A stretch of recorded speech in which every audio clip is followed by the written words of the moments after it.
ويطوف عليهم غلمان لهم كأنهم لؤلؤ مكنون وأقبل بعضهم على بعض يتساءلون قالوا إنا كنا قبل في أهلنا مشفقين فمن الله علينا ووقانا عذاب السموم. أسلم كين خرج كذي.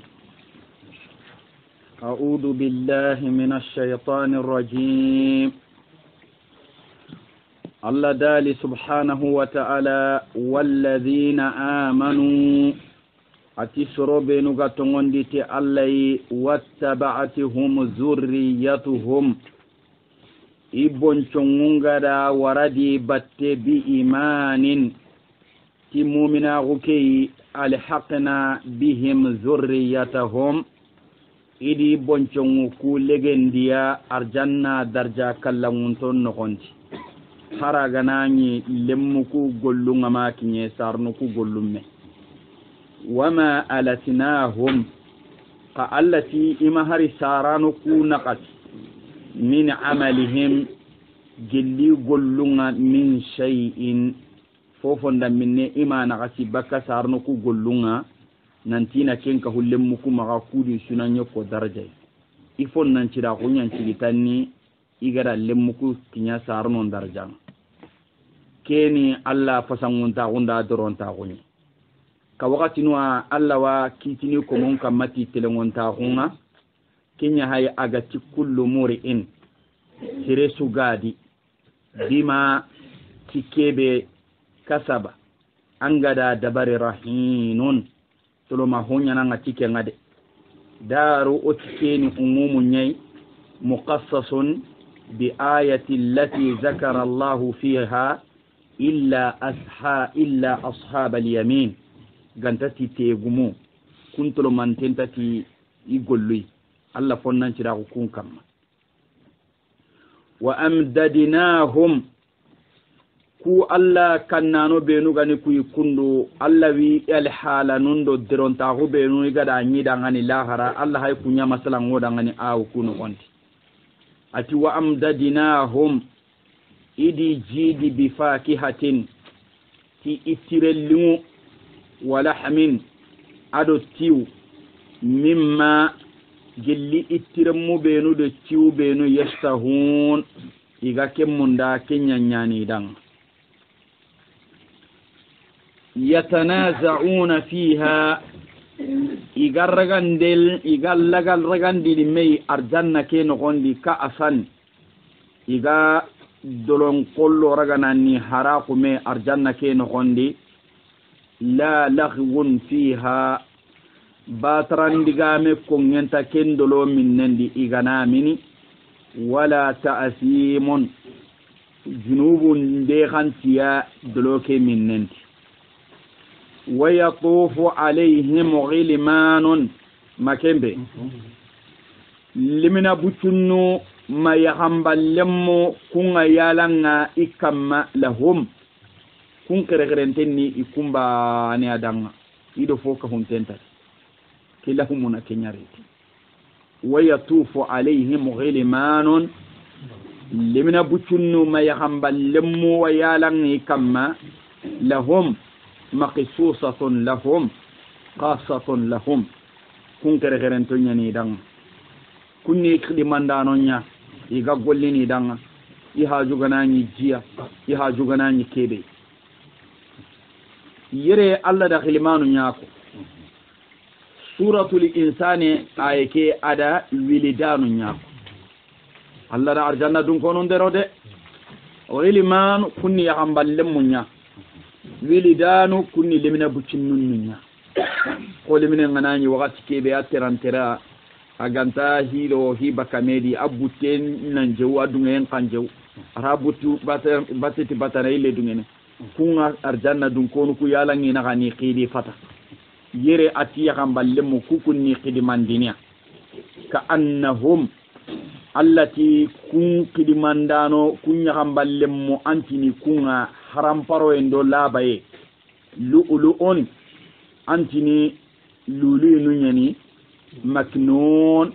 ka ada ihtirajun dabari lulu kebe asuturun tegani ikoromendi ko be ngamaki bawni lulu ngana bugu jindi nalli donga ke ogara bagi koromendi ala bantene de ka adi kamela baye aro hallo kitukudi bane ko bellayo allati kula baye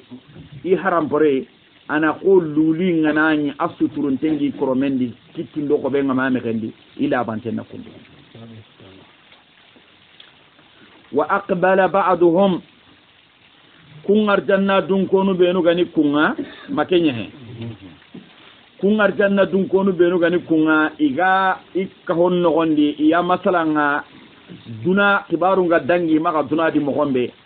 iga arjanna iwasimene kunga iwanya ngana kun kibaru igono masalanga Allah ga no kapakenga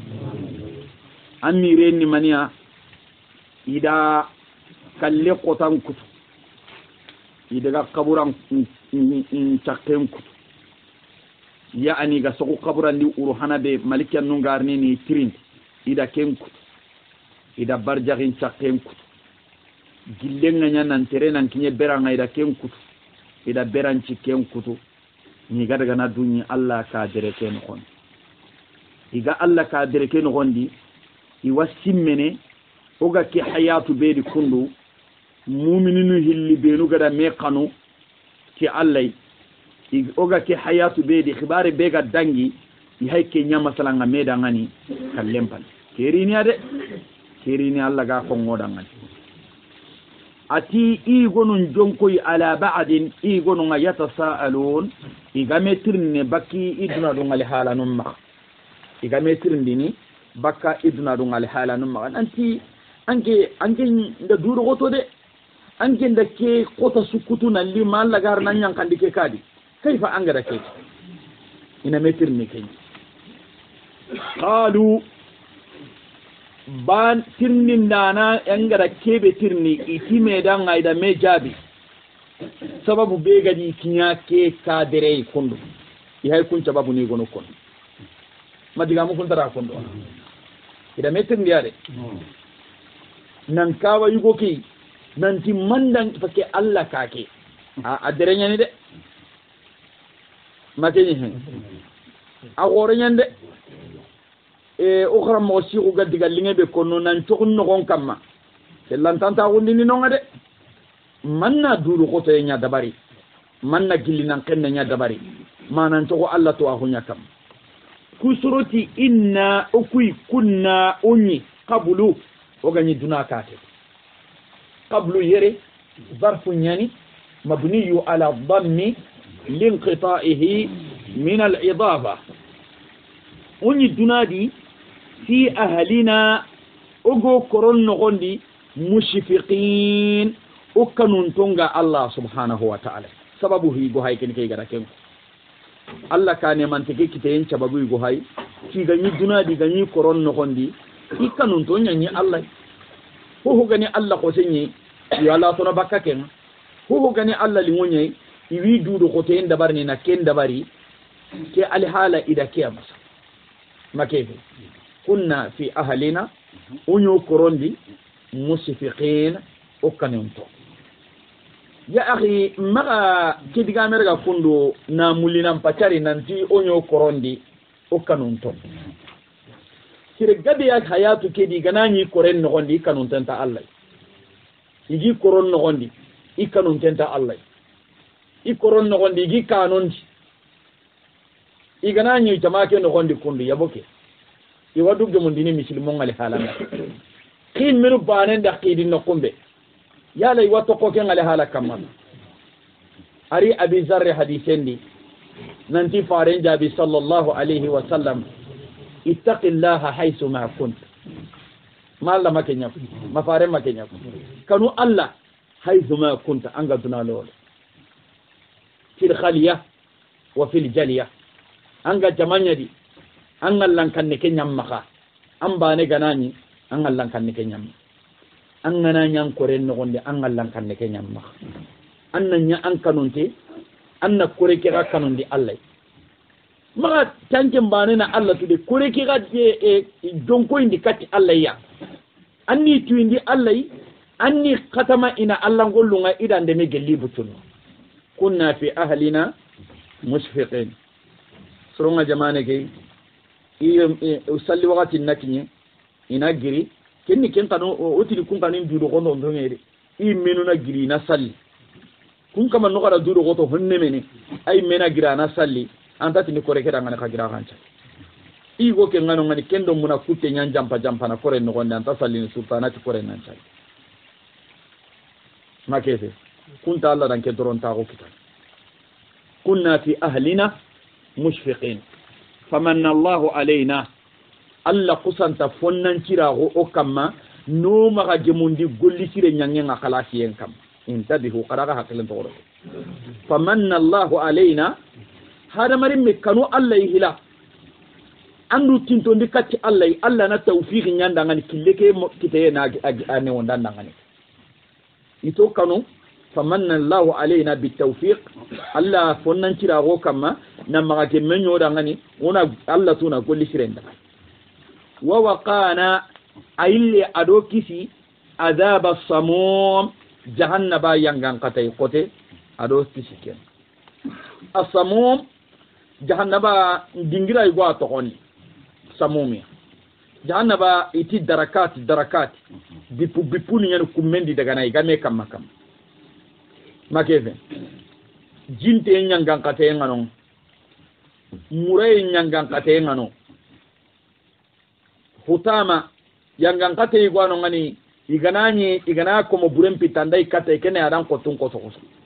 bu yangan jahannaban kai go hay kenike ken to onyani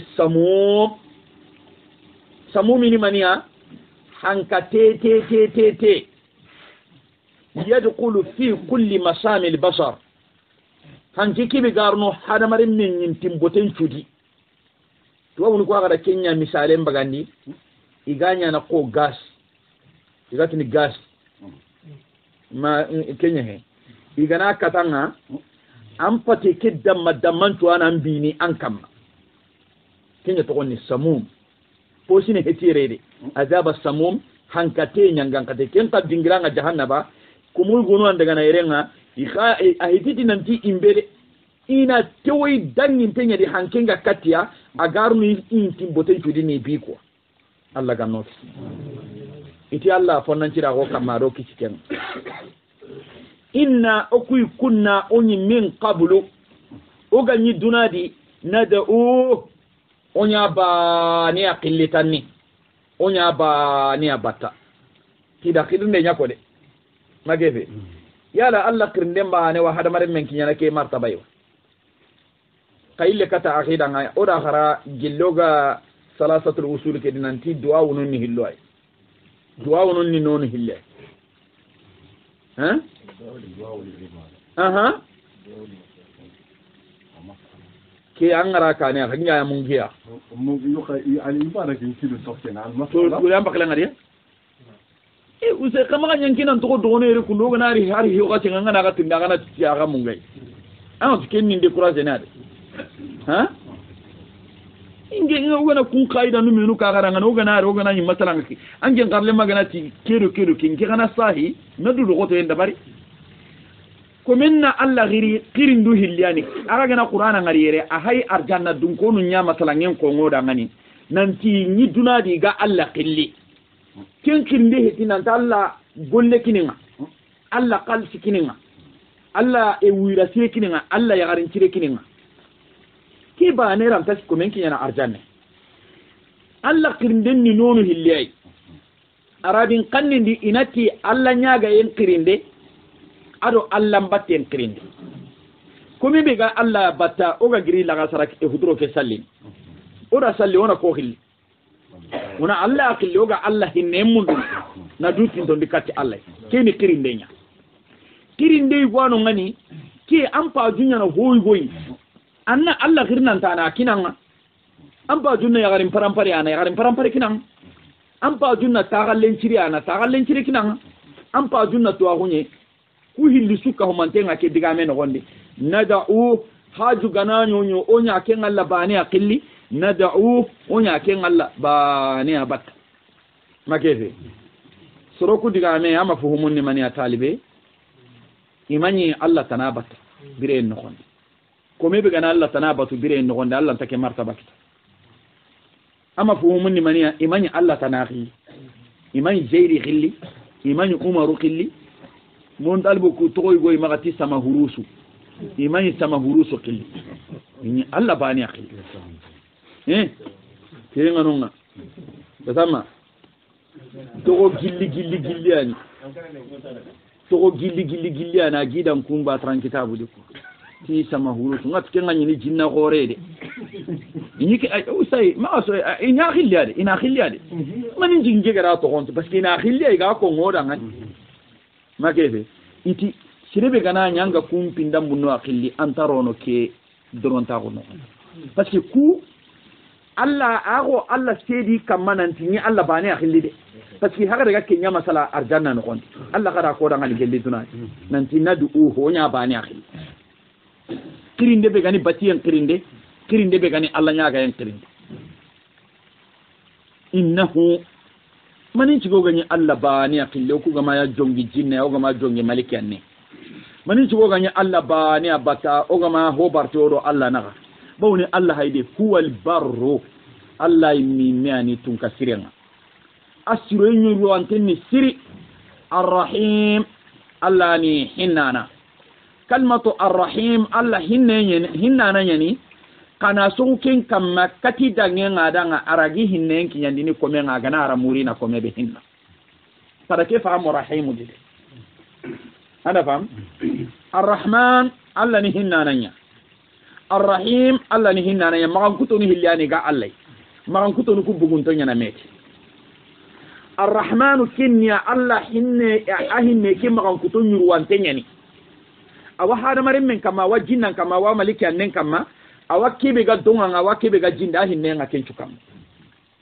ko homa ko taran kempinni kinni hinne yiruwante yiroyen qarrahim hinne kebe ga maga kati dangenga danga gana kanuna tinya nyege nga jinda na kinye anda kanuna tinya yelinge nga ko duro nda kinye anda kanuna tinya jerinte nga sutte nda na kinye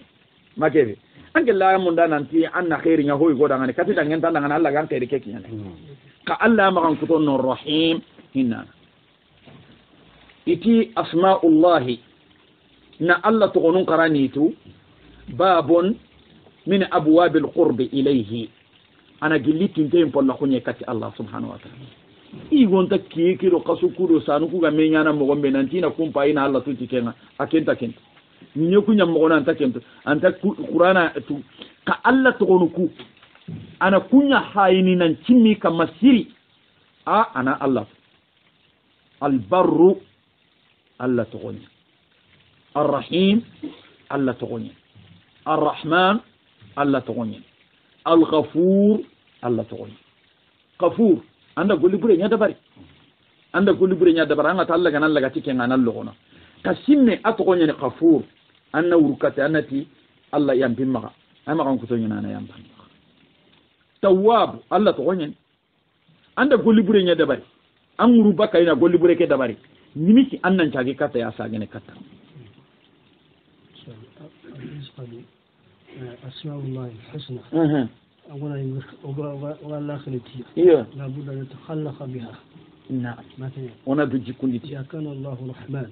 فعليك أن ترحم الناس أن تكون رحيما أن تكون رحيما نعم الناس مثلا الله غني أفو ينبانني لابد أن تكون أفوا ما كيف الله غني حليم لابد أن تكون حليما كي أوريني فارنغتي جلي حديث كي كنا سها لله 99 اسما من أحصاها دخل الجنة تنكبر تغنو كبيا الله سيربي غني تانغا انغارنو ارجان ودا سرونغا روغنا سالينا ندوتا يويكون itangantongi maka khida mali fahamwa tangande ke mana ni manya anni mana nya tuna anna golliti annan du jikunditi Allah ga tini hinna nanye hinne makan kuton nan nyanti Allah ga ti sirenya ni isirenya ne annan ni an sirenya kan make fa anna kun jikuna daga na kundo manano fadhakkir Allah dali annabi ati ankenna simmandinden da bari anna soron cimmandi anni kawandi kalmatu zakir kada haya arabin kannende oti simmandinden da bari ako Allah wa ko ini komonga nanta go simmandini kebe hoani o tagayenna kama o mungayya makenya ta fahamin alastu bi rabbikum asumati yabo hada mari min cutage ke kama kullu mawludin yuladu hada mari min cutage ne tauhidin kama ka duna alhalanun yanan mungundi alhalanun yanan mungundi kimbire na keta Allah na farun ndo annabi nyimmundo du'atu nungirindi kibe duna gadan mungundai zakir inan cimman Allah gati fa zakir diga men nakati annabi yayi diga meke anken kawa sukena do annabi ya golle ke cikin denga iya khen makefe simman dinden da bari ki wahaw ke be ga yan kana katanga anna soron cimman di Allah yitiken fama anke annabi manya bi ni'mati rabbik tan kaman ne make sababunga bitahinin ampeti gidan katana wala majnun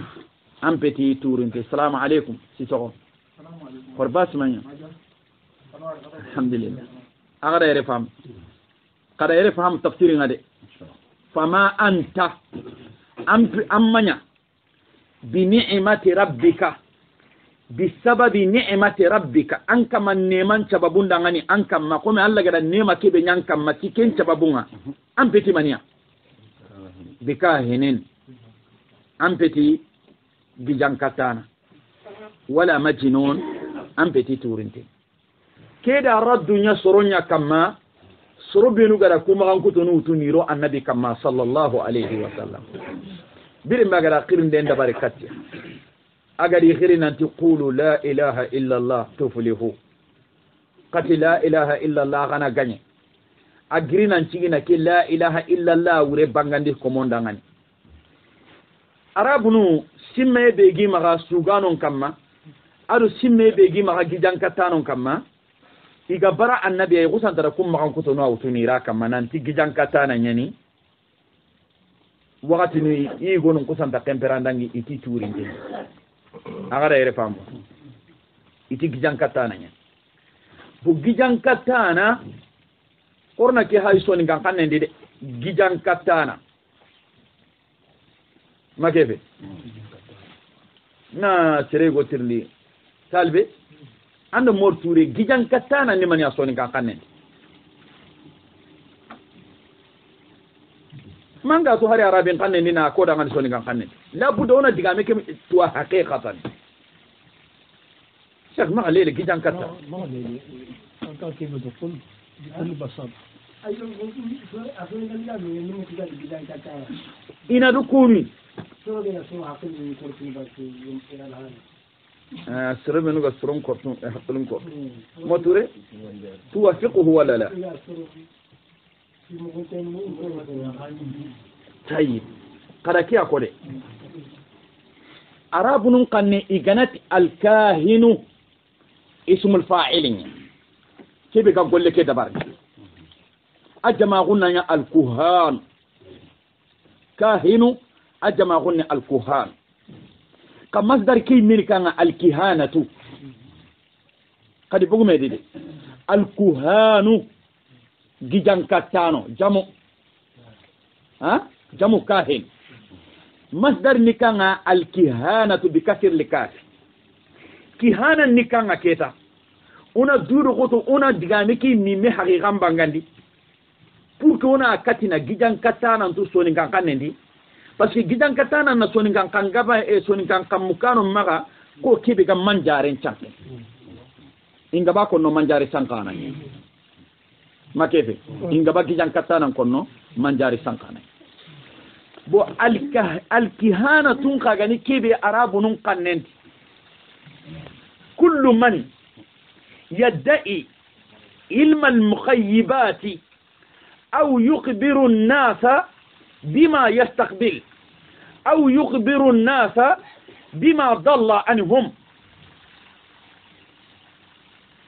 كيري سوغا سيرين كبارني كيبي أغانتاتو هي هونتي كيبي غارني كباري ولا غيوكي أنشانكو ولا سمعونا دغان تغاتا نانتي أنا كامو كي كلندان من نسوة تغني كاهن ابن تيمية أغانيا بالتخمين تخمين النكانا إيغوا دي كنت منجاركت إيغوا دي أنت كروسو كوت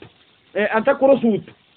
إيغوا دي أنت سهن دي دبارني كاكين كروسو الدنيا سيري أغانا حاين دي أغانا نغالي حالان بايتاني هينو بينو أكا منداني كو أني ريت إنتكن دغاني تخمين walla ga hoke diga sanku ina kinya ken dingirai ana crossing den dabar shiri anati kati ulana nda golle ke yokeke anani ama ho dabar ati aganya kiyaiba au biqat maganya tiqirinya igo da na kibarin denya na hi hukunten to akun mundunu tikillebe ana mundunu ti sahanden killenya ken sahande kille igo akatangi nyamberanga inati kunda ngana usoni ngankanenga hibe kono tiramuli katano la turu bambaranya nike igona katumi nya jurang kana munda ina hirinte wala hi hukunte anke mbega nan anganta ke betawa mundina kanna igona sahana wala hanyai ana so gondi mbenkamma makefe igo nda ngariya de wala nda sirinya ngara gara ngarde igona honda minne gwarno kollen kamma ina limina bucinen kris hoy gonari kolle ke dara ga tene se asramma matuma ga infam aga de mulake ngai anga to swamba ana ho dabarni ana ro kollen kamma limina bucine kenari ho sirammanari kolle ke no gondi limina bucine ke do kenga diga mun para ko me akenga diga mun kinyanike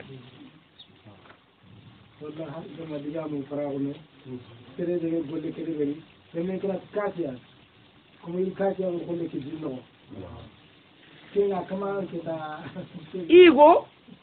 anata nangani ti awangari keta daga ngana sokungana kebe ngari igo kana du tagundi ana korosu nyanka yankande ana diga mu igo nu munyu kumanyaka ani kandangani igo nan degere nyaragana makebe bo sasa anga to golluku i sanke me boka illa kesu suni kanga hukumu keni kanga anke mbega anta kebe tuna kanda ngana kumbane khibare madiga meke isikenyi hadha ismuhu kahin hodu haindana farin jabi sallallahu alaihi wasallam man ata arrafa fasaddaqahu فقد كفر بما أنزل على محمد لكن رواية نمغا نخمي أخمخ رواية نمغا نخمي أخمخ من أتى الرافة فصدقه لم تقبل منه صلاة 40 ليلة عندك رواية غردي توانون تي كلمة فصدقه حرقناني كنغا رواية نيغونو دي كان اللي كتتغامي ماتنونغا مسلمي دي فصدقه انتانونغا awreni asiribi gana daga wudu hainda na sagata tanni tannagati bito an challen taraki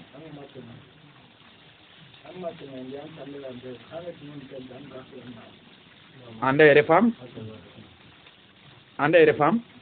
amma akoma anda ga sagata ta anga daga sagata tanni tannagati bito an parlan challen taraki qari riwaya tanadi man ata kahina فقد كفر بما أنزل على محمد أنا نرجع هو هاي نانا شغتا أن كافر أغتي الله قد كيبي ينقني محمد كما صلى الله عليه وسلم كيف أنك كافر بس كيبي ينقى محمد كما صلى الله عليه وسلم القرآن أكيد أقول لا يعلم الغيب إلا الله ما كان يكون يعني لو كتبوا كتاب إننا نقدونه أنا تان كافر أغتي كي بس كي سوى تقول نكاهني digame ke bigani ke kula garo maka ari bego bego ndenya killendi ba mari mani bego bego ndenya ni ko anan talinga Allah danga usai siribe ga dabarni walla kan kimbe ga daga na sagata aga sutu agun Allah da kana hiya kam talinga Allah danga an talinga Allah danga aga o ka honu kuno gonde amma baga dide surunya no islamin ka honu kuno gonde gadu killi nanti wa khaybunto surun kana no ngai ga hinni to hunullo ndini tandi nanji nan dagi sagata nanti ke in kibar ke ho hulani imma an kalle marage tan nagate bito walla gairi waya bana ke de an kafira ko Muhammadu sallallahu alaihi wasallam faljalika alla gada bego ati Muhammadu ga kebe kongo gidan katana heti kada ere fam annabi ga kebe konno gidan katana heti gidan katano nyama nyana ken kaduni gannin gidan katano ni alaka ni do shaytan no nyana alaka sonna lemma gundo ni do jinna no nyana sonna lemma hungi do jinna no naka kati danyenga jinna no kuda ngani kem pakati iraga sete me kamana daga ho duro ke mamaliki annunga gollini kibaru benu gano ngai na kinyeno ngani torongeti ka kenno ko kedi sanu ngi warandini kinda diga mbane fati gelli alla ganara kutu ina kenki nyandi iso nalle make hada maremme inari ina kenki iso nalle makeda inda kenko iso nalle makeda kenko nalle mana soron kibar nanti ke ho hulana anyana kundu anya kaso no gonga ba anya sine no gonga ba ken kibare ndari nambugi ya genga kwa gara ko mo gombe ken jamane sirun tuna kella gananti ko me aruji awakai buntu kwa aruji nanu ko le ina giyari yako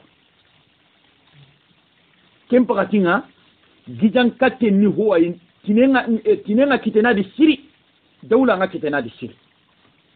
birembe Allah gada senna Musa senna Isa kay kamuke dingiray go taare ada ken kutiya ka nabi nyimen kay ndem pallara ken kutiya lewiran taka daga na i menu da mani ko daga na alqur'ana inna lamasna samaa ganyuni gillingi nyandi nan daga kibaru mun ka saso uda mundu nan to wadaga na fa wajadina ha uda nyi da kamuke hagati tangandana ye sire sunda ti wadaga na sasa sanan sun kuma ngankar na Allah taka daga akuti mama kuti ba akuti haleke tay kullan taka daga nan daga khibaru an gimbe ga tagun donu an ga tinanga khibare tu anna garunya kapami ni kinda ba ma khibare yangi likamunga na likata mat magara famde parce que yere fo gana yere fahamu gannin ko sado annabi nyimme ga kayni gijan katano benu ala ga ngido jinna nun na kulla jinna nu qur'ani da kamunga nan daga khibaru banan parti farenti da diga mbane parti tongu ina kame gare ka hay kay kabila dun ko na giyarai ayi maka keta duna soro ngarni na burunkinia nan ta kay bunti ku kabila ke soro ngabireneta ka farim bangayem palle kamuki kutiya iran ta daga silama hungari kem pakati ara gijan katte ada kompen kara lew asakan tonte tinen ta asakan silama hunda kamungut kabila mbe silama hungari nan pirti parta kun gijan katano ille sagene katti gijan katte kay ille sagene katti sagake masaka ki garni nan dan kun kita silama hun no gondi ma gijan katana nganya silami ndanga ko Allah wolinya ne ado Allah nti tadina ta serenci ya lon tabirene Kenya no gondi mon tabirene Kenya no sirenga tanda ngani iya qaybun tubani nanti wan kibar ni ti qaybunga dan kana ko tay nanti gijan katana nyen ka hayru non ke nyimendi ari nanti woli nyeni nana mukiyati woli nyeni aina woli asu Allah woli angati la ilaha illa Allah mu'min qalis taqi Allah wali nyananga kankin na kusantar simme mutu na roke kamma igamata waterne jinka made inata gana korosum bolli kati ngabakade indata usai degam pazunga an aqidan ta hantenga na atuna ti kesun qurafati ni anton do menyan ki baka kesui anton do menyan ki baka kesui ko me gana sigi Allah danga anga sigi Allah danga Allah rawadron ta gunu nyana ndangani kanken ta Kenya na dura ngani saka ina tangana burmundini ina tikunda ngani karamatul awliya Allah ko musirunga no nga gaddiron ta gunyani danga diron ta go dangini Allah samia una masala ngutu masala ngutu Allah sami ya gollimpi ngotamma haran ko inna ha ko me har ko mananga kebe ko bono palai antamma an cimme anda an calli jungutu alli sigi miside ke an calli anti Allah golle ke koto de golle kini usaya ama ko e baga ma bito sigi baga idan ken kirnan tan nalli golle alaysa hadha karama maketi karama ni e usaya an ken ta kura gana karama man ken ti mangan tere jinka ma nan nanyo wolinga makebe kunni ba trampino way Allah da nakari ndenya gijan katano kamae ati annabi heti gijan katano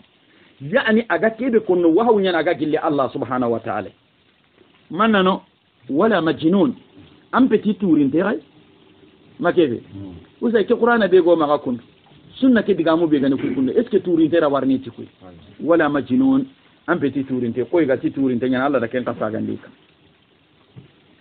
am yaqulun bal am huna bima'na bal yere amunun ga gabono maga yere Allah hay to ko isim mawnya ko no dangani isim mai hanandi kanga igara simmai bure mutu nanti annabi ni gidan katana na simmai bure mutu nanti turin den yana Allah da kenca kan makebe am atibal ay yaquluna iyatini qadi sha'irun iti sugana ne makende ma konti tahana ngaiti gidan katana yana Allah da bono oti gijan katano chakam ni marsena tiri ida timma annabi na ken kadira da Allah ti ai turin don kun chakan kanun tenyen pati kun chakan kanun tenni kanga sere sahaban ton ti tin kalle ma khumunda makebe ka sere ka be gani aga kunta turin tenyen tanke yokke gana nyam maka anga munda na kini killi faru wa homma ka kitanda gana khali haken eskan nyam gollen dan diga mum meka makebe aturin tenyen bo igulun ti suganan kani taga qur'ana ke be garanga kullu sugenya ni Allah ti ayi yaquluna iwatini sha'irun suganan ni bo igati suganan ni natarabbasu bihi raibal manun una kallem si bondu gutai kallenga nari anda karibani kidigame be aga konno digame ke rakangata idigame ke manni bo ni suganu benu ganyi maga mur al qais نابغانو زهيرنو دغنا كنتنانو سخيرنو makembe kun cugano benu ganyi no ngani iti gana nyi tamundo hillo nga hakati kebe awaruni kabilan nyin kollande agana hese sugenga nantaro shaytan nyana do me shaytan nga sugelo narak wakati mbe shaytan nga tamaka asugunu sugun normalin kagana sangin kita kempakati di atronga bakasiri kaga karabane tanni anyeme asugunyu gono an to ko talin no atani ga to ko urno sorondo menaka kay meke bare anyeme agara umarul khaisi dina serengariya nanti yakhirne kata mura al khaisi dinan nabi ga nanti yakhirne kata dinan zuhairnu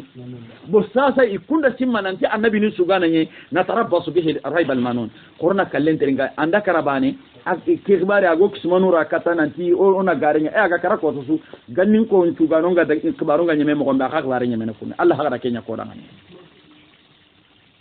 yala idan ke simma to ngunta ko magebe kubenu gara ke digame ko ke simme ko annabi kamma iti kun daga tarikhun kubalinye magebe ka annabi allama illa karasu ado ke da'awa be gari huwa ka fa da'awa ke sigayen anya nam fatim megandini da'awa ke no hondi kharu da'awa ke be gari allama illa karasu diga me kenta gilla ga segen magebe isima yake manya timana iko igati na tarabbasu unan dugundi bihi tay raibal manun al manun awanyana al hawadith masibon tahinun qosoye una kundugundi tay al manun awanyana kalle una kallenga una kenterin katay ko agara fam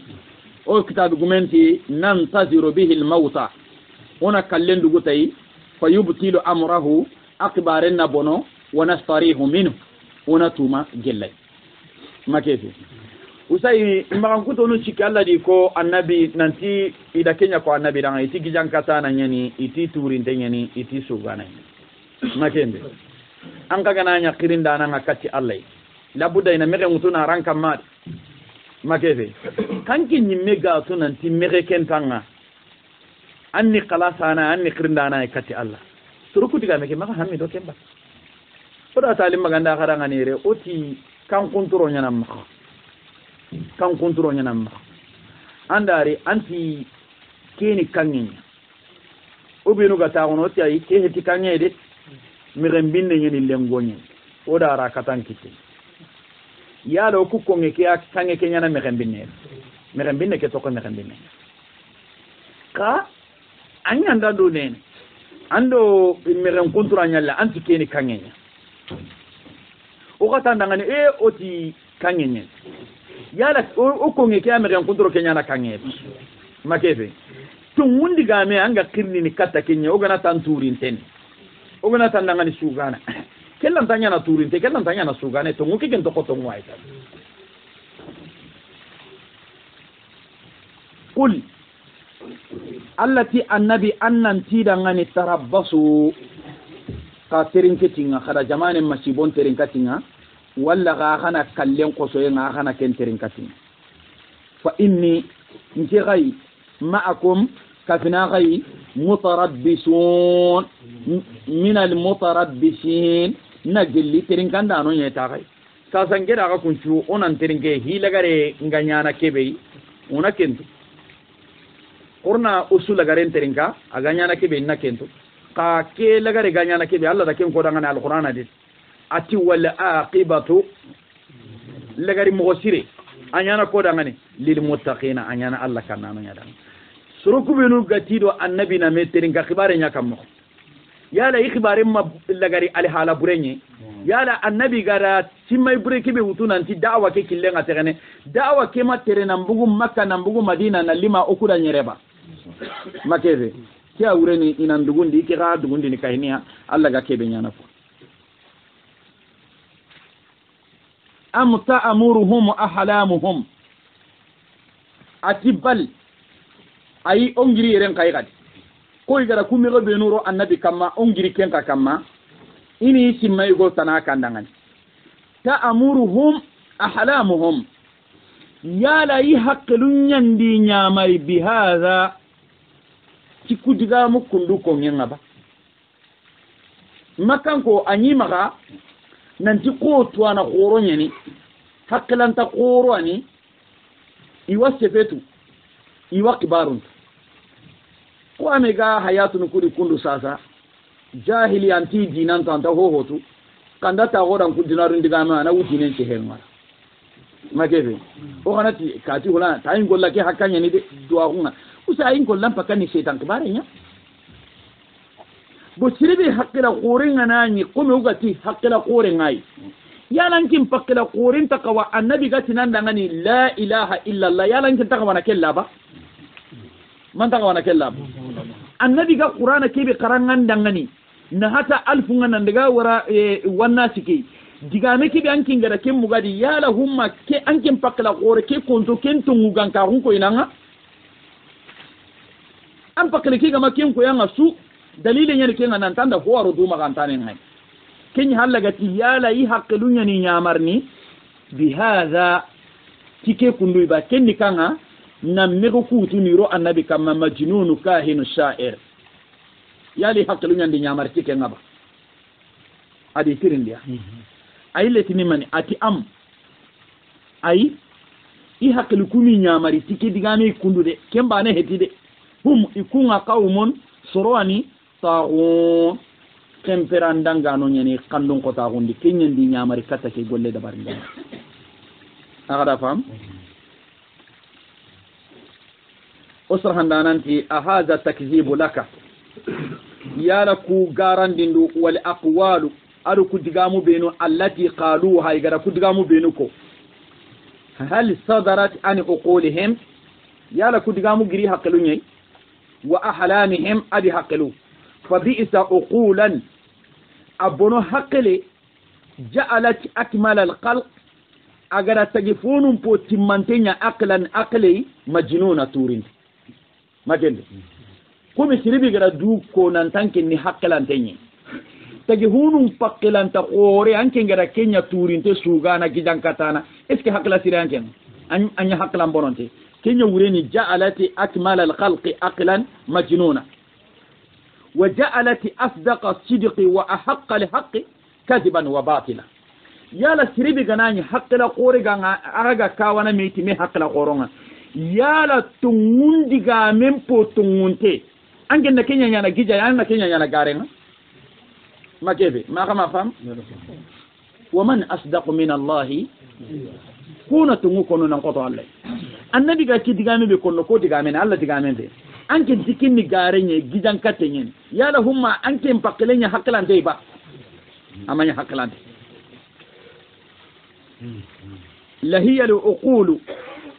ati ikunyani haqqilunga allati haqqilu kubenu yatanazzahu al majaninu anha aga makena koy kungara du kontinenti ni haqqilanto ni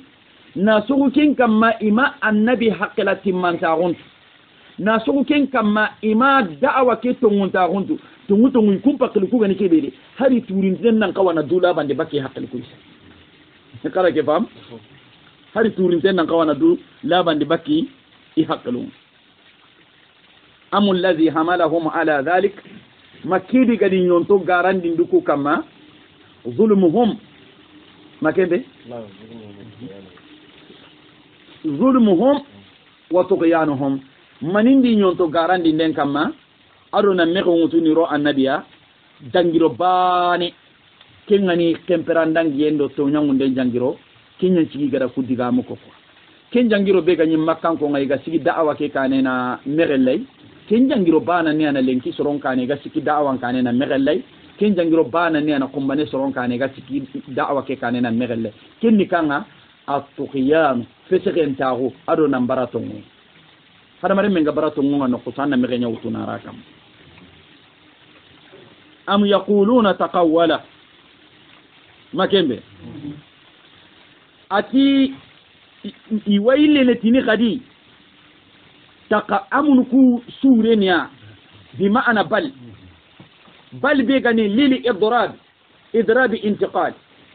idrab intiqal ke wuren kan am pay simmay go ko ngandangan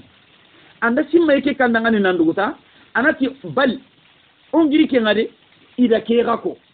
amnuku wuren ke am yaquluna ati ayi iwatini taqawwala ti annabi immanda digame ke ko ti immeta ida jikunu mani meko iti gijan katana iti turinde iti sugana makefe kusunya ngem palle amatu kusini meko nyai giro na kam alla gadi jabi kencudi jamai go ga kiteno ngani garandi ndekedi iti taqawwalahu ay mianda qur'ana kebe ga yankana wa kebe garni katai taqawwalahu ay mianda ko ti imetani jibril damari katai ti gara soron diga men morondi soro ku be ngati taro shaytan nga domi hari gai meno diga men da meka taqawwalahu tay mianda ko kundo bal allati ay la yu'minun itongo ndinti anta taytan ne kakenga naga he iwatu haqiqatan nanti ke heti hada mare ndigami hada mare mun digami ngar ni mogombe ado ki qur'ana gar ni mogombe intari kille matongo ndiata fali ya'tu Allah yi rega idiga men bonondi ati gilli gati ay nanda diga me ko ti me iki Allah mari tikatai fali ya'tu ikun kanalli bi hadithin ti masalan nibane manano mithlihi ama talange keme gani wala qur'ani kebe gani igana kelli ha in kanu sadiqin gelito ngunto nyagani ya idiga me kedi nan tay manda diga me keko hada mari menyen ko yimo arabe nyen ko yimo magebe iku iwadu jakiniti sefenga iwadu jakiniti hakalanta on igana masalan bani hadithin masalan bani mithlihi agago qur'an keme fi najmihi wa ijadihi qur'ana diga mu kuddu gande medi ado qur'ana kaba ko be ga diga me kidi tagi hora ganta me dabarni igana masalan ye dabar ko kem mo kundunga ta in kanu sadiqin gelito ngunto nyaganiya nanti annabi da diga me ke kuti men est-ce que okatina dabari Allah dan ke digame amagiri albabu maftuh agara ko kuncoro be no dangani holla ke mun tanya ni kan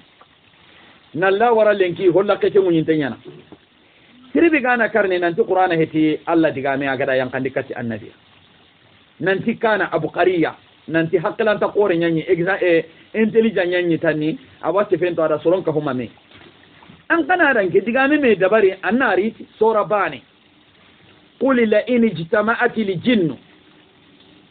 ay la in ijtama'at li insu wal jinn ala an ya'tu bimithli hadha alquran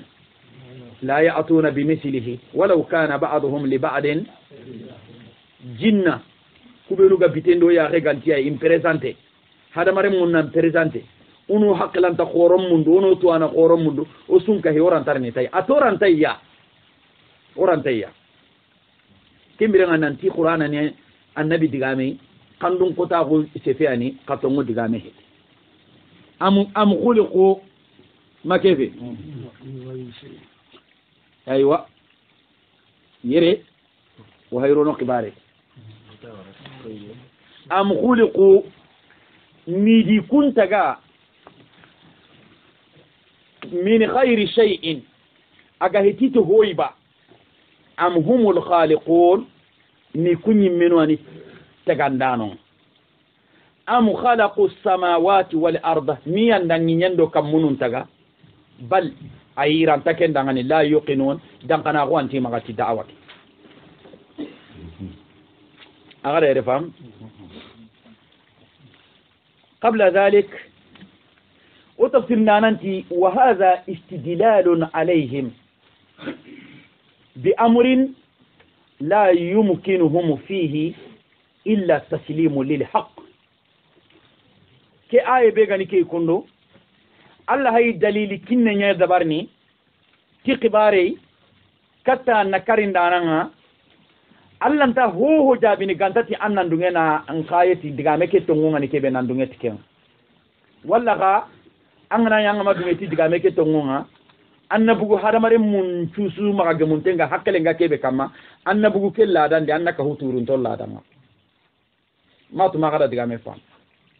makkan coranye e makkan cora ka be gani iri faranna o ke hanangunga gatinye Allah nyi seheni dangani usulubu kote ke aye Allah hayi dalilin yana nanti batin ni ke Allah ba ne dangani a haikin dalilin yana ti iga banan na uti tagandenga mukombe yastajillu ala uluhiyatihi bi rububiyyatihi makebe ke aye iti Zubair ibn Mut'im makembe Zubairi bun Mut'im ati Badri gadangenganya ko khibare ke ganya mo gombo soto hiti halle igara kahirnu kum mara burube no raga silami no gadi raga idi garaga Madina iti farenga da mara burku hay sallallahu alaihi wasallam أتي لو كان مطعم بن عدي حيا فكلمني في هؤلاء النتنة لتركتهم أتي مطعم بن عدي غني بريني أغادي ترين بكسورو تيمنتو يكون ويني والله ما يهري مغواسي رغاني أنا دوكوني مراي برو بينو غدي رغا بدر من مطعم بن عدي مطعم بن عدي ada golli khori anya annabi danga hara fati halle kahira hunde annabi mamu ngada ken golli khori aga diga meke kono kota meke na yugo ke karawo kata ganyi birene aga di tirindi kumaray buru siminto yini wallahi inta hari maka wasera gani birembe farenga da da'awan kinyandi kata makan konga iga koton ta gotai khadija tudo abi talibi fatiyam palle abugu nan daga taifa nan daga saqifa qabila nun tagata nan ti kome na da'awa ke ko ya mi de mana ko imadunga de mana da'awa ke i gayle maninyana i husan dara turun tondo le munu nyawarai ora ken tubaren karanan ka na jogi na kata magarni sardingalle ke bo sasa ikumma ga dunya ademana atina dudu goto hari gani dema ina khibare ke toidi na kay maga ko makan kondan ima dunya ken kayda khibare ke samme nan daraga taifa ida qata ida katu ida jogi sasa aile ne kata makai makan ko kasiga kani tantar agada golle ken raga goto mo kon sila mi anke ngana tampiye kitangiye ke kamma laka fi rasulillahi uswatun hasana isiga kani tantarma kei gobe gani mut'ime bona adi akinyanda garantin kini farenga igati no gobe danga ajarahu na garanti lemu benu gi ma amaga nantini ka hanumutu incigi sirisuka kinyai ini yonkillo atar katenda nyamas islami no ka hetide kana mushrikan hilla kapana nyani ka hilla kapike no gonda hay siro yugo anyana annabi danga ati makan ko ngama dunga lo ike wa garanti ni allo makka ada farenga ada setindi nyogo menga na lina alkaaba arawanga atire munda ngani ko honi ikka hangu tanan cigi kare tirusuga ciwa kinyenai anna nyonkillata annabi rina kake arawanga adugu tayem palle na setundi nanti watin itaga arawanga neke no honde abu sufyan wurtelli ati mujirun am tabi'a yala anda garanti ana rundi ba mari da mbate kulunye nallo ati bal huwa mujir ati da garanti ati idan la nukhfar atangara garanti on tan garanti bonon kinyan da faren bismillah na lomaka maga kinyeni kanga ke golli be ganya kundu faren ki go ke ganyi bire na gadi tirni maray buru ku yi walla ko katena yi gon pat are menga nonga Jubair ibn Mut'im are menga nonga awani ni ke digame be annabi gara ke ko ke digame kinyelle meke pourtant ni badri ganya ke da tanyanda aski agara digame ke mugu keta agiri ari madina nanti kome illi ina sehe faren dangani maray burko khibaren kome anga to tere haba gasiran dangani Allah wa asiro ke rona are men kamma ari ada atigarni igimu hutrom pagatinye madina igarni ida fareni awa waturi soran kara ataga waturi soran karanga agati waturi wa kitabin mastur في رق منصور والبيت المعمور والسقف المرفوع والبحر المسجور إن عذاب ربك لواقع ما مكياكو زبير بن مطعم تيغرا كيمغو ikanu dingira soma tuki hata keda kama sarle ikanu ay eske wi take utuna nyalla yanga kata kenta yankani kam yerenya na ga silama tike digame ba ne mukenga Allah gana tawfiqin ya hada marin mendanga digambane awangu la lingindine ko ataga kontine sura ke karangenga magarni yere am khuliqu min khairi shay'in am humul khaliqun atikada qalbi yatiru min sadri ati digame ke ison do menni campagne bakki son ino gondi honne ha digame ke kote yence babondanga kimbirenga allo faren kamma anan cilama ko na digallemma ko maray buru ko khibaren akada fam yo Allah hawo masala ngondi kunyeye am khuliqu ma nakari yake dunkono idi taga min khairi shay'in agahititi hoy ke ureni mania yala idi taga anani tagandanan tiyaba on tigere hila yala idi taga ba na lidunadi anani tagandara gantiya adi tirndiade yala kenya ba est-ce que haqqele ngakemu parce que hobe sabatin tengani la budda min muhdathin min hadith ho dabarin tesu obligatoire ho anda da makete bo alladhi tirnirenga yala idi kumbe nu gada nakari nantike Allah tano iga fare kaini ini tindi eski tagi abanani tagandana ntia hun tima gaire inandunga nanti tagandana wano minandunga kenga parce que ndati ayi tagandana ntia kia ureni yo bakka hakelen kadirin no gondi daga naka hiturin teni magebe parce que ha e gira simma ho ndambine hakele nyaga yanga da tirni hara magati baba kenya ndeta magembe kin le na butine de parce que anga na ken tirni ko lan taga ni kitenyo ne sarna magebe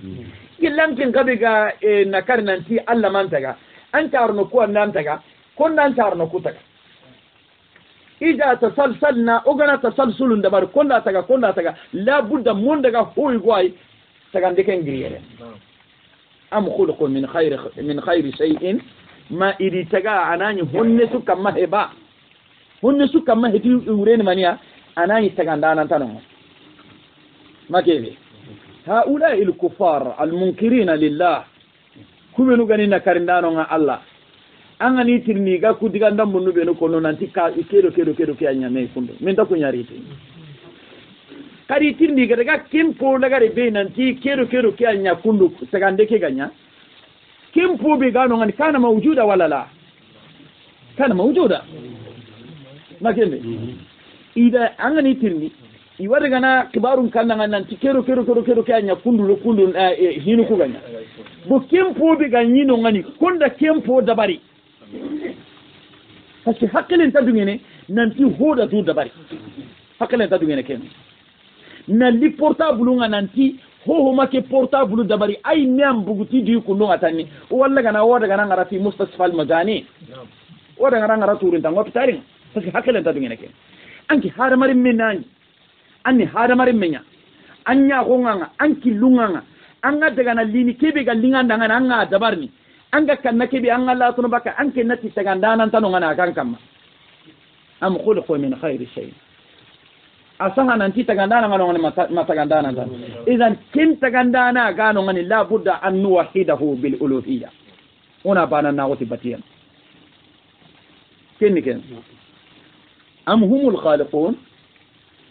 ma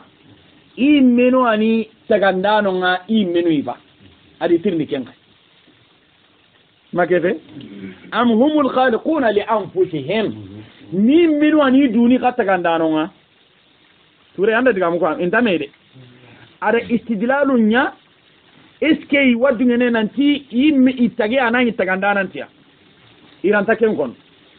bo labuda tagandana ken nanya geliganati alla mi taga humul khaliquna li anfusihim yala iminon da duta gaba eske hakala ngadu ngene ke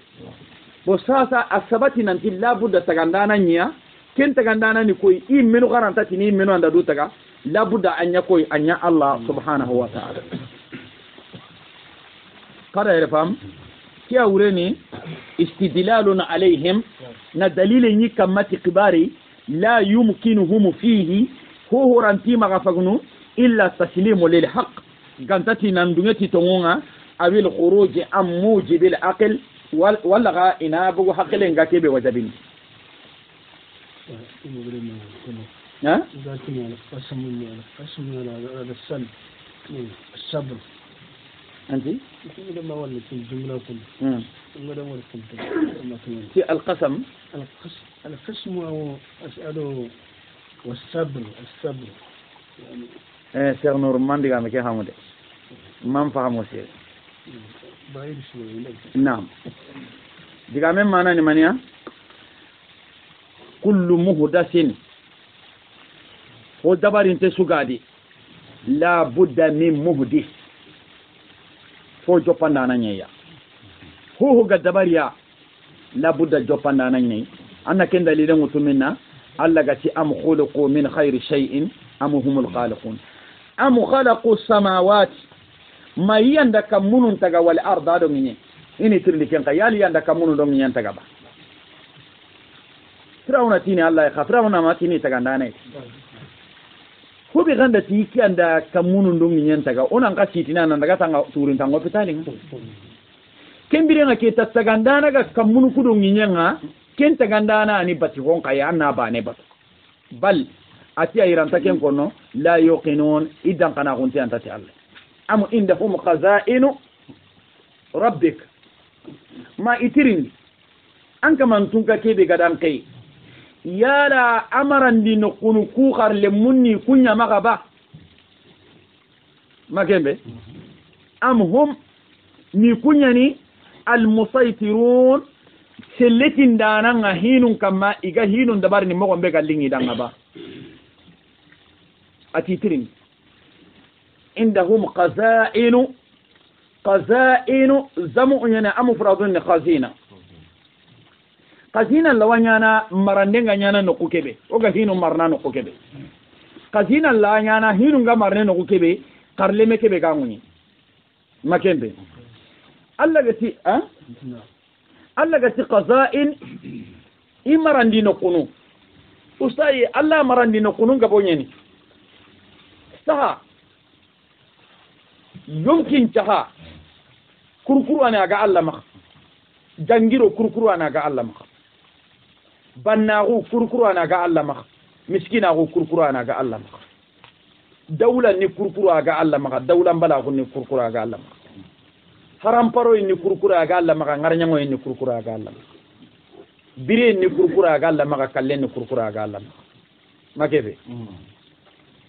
usai hitina no ngara aga do mena gane kurkura ni ga Allah maka laga hiya ni kurkura ga Allah maka hanken ni kurkura ga Allah maka imben ni kurkura ga Allah maka jinni kurkura ga Allah makebe warjage golle kaheti kusu kurkuru yana Allah maka ba ta ay tirindi kuru bana ngi qarle munni kunya maka ba eska anu ngani kenti maka am makempe humul musaytirun ikunya ni nindano nga kurukuru nuku kamandali idanga iga serebe banna hunde na banna hunde awalan qarake digame wutu agana ro faranna ko ke kam kurukuru nuku marantengi maga faranna ko ke ka kurukuru nya na Allah maga ikunya na sugande da barni na faranna ko ke bosi Muhammadu sallallahu alaihi wasallam nan daga kini jeydiya ba akati dangeda gella gana linganda ngana annanya kenga kakeni gelle annabi wakati ke kallenki hari lenki kurkuru alla kurkuru kum marantenta na karinda nai anga tinan na sugande da bari nyana kati urgini nyana kati yankandi nyana kati banna hundini nyana kati miskina hundini atirnda tikenni ya magaba ayi antima ana ko maga Allah subhanahu wa ta'ala kurkuru kum marantenna Allah ikarle mem marantenna Allah faranna uke kurkurunga Allah maga adam Muhammadu sugandi sallallahu alaihi wasallama na kinai labuda kana ndunye kenye wala kana kafira ko agana kara ali hala burenka malla ga no kini ke on da skier wakati ngai bawra ga na hawke garan kallerni ay ona kaller sa ora wa honne nyana na hawke o sigira Allah ga no fam